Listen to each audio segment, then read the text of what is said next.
Hey everyone, welcome back to Mom Minute. Part of having a big family means that some of the kids have to share bedrooms. In our home, the twins have always shared a bedroom, but with the move to the new house, we had to double up another set of girls, and that was definitely an adjustment.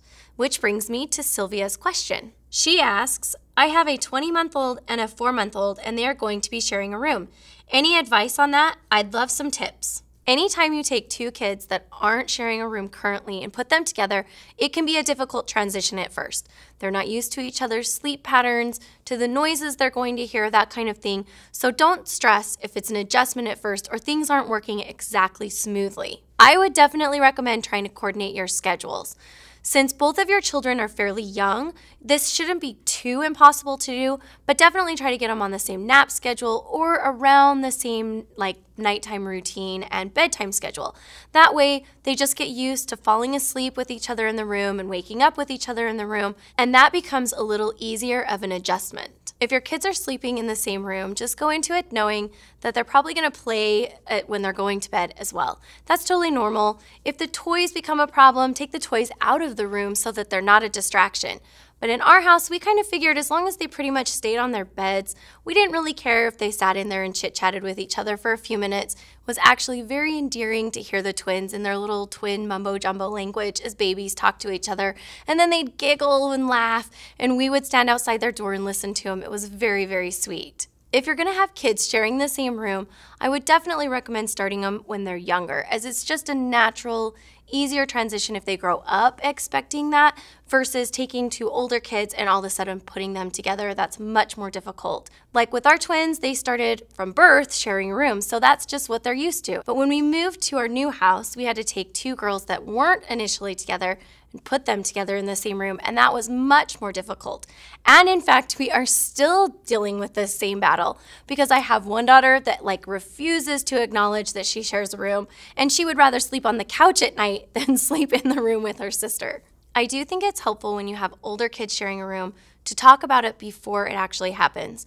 You know, you need to just let them know what's coming. Like when we move, you're gonna have to share a room. When we move, you're gonna have to do this. Hey, think about this. Look at the fun in sharing a room, that kind of stuff. Start getting them used to the idea and to the suggestion so that they're more comfortable with it when it actually happens. I definitely think it's important if they're sharing a room to share the cleaning responsibility. Now, I have two daughters sharing a room right now, and there's a little bit of an age difference between them.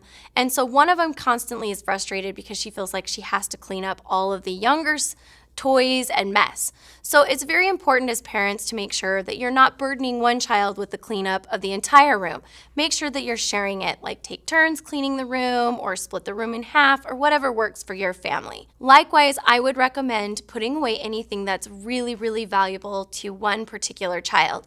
So in my circumstance right now, my older daughter always feels like the younger one is into her stuff or her favorite books or her favorite toys. So it's just been easier to make a little special spot in the closet that the baby can't get to and then put all of her things up there that are really valuable so that the baby isn't manhandling them and breaking them or destroying them, and so she's not feeling frustrated all the time. But let's be honest, parents, at some point your kids are going to just complain and whine and cry and tell you they're miserable and you're ruining their life, and you're going to have to just take the attitude of just deal with it. Sorry kids, you're going to have to share a room. There's nothing you can do, so you're just going to have to get used to it.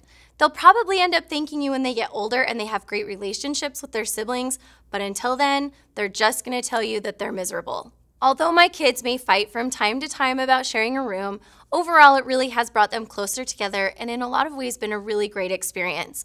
Now, if you guys are struggling with the same problems or you guys have interesting tips for sharing a room, leave a comment below because I could certainly use them. If you have other questions for me, be sure to tweet me at @TheMomsView, #MomMinute, and we will see you guys next week. Don't forget to subscribe. See you later.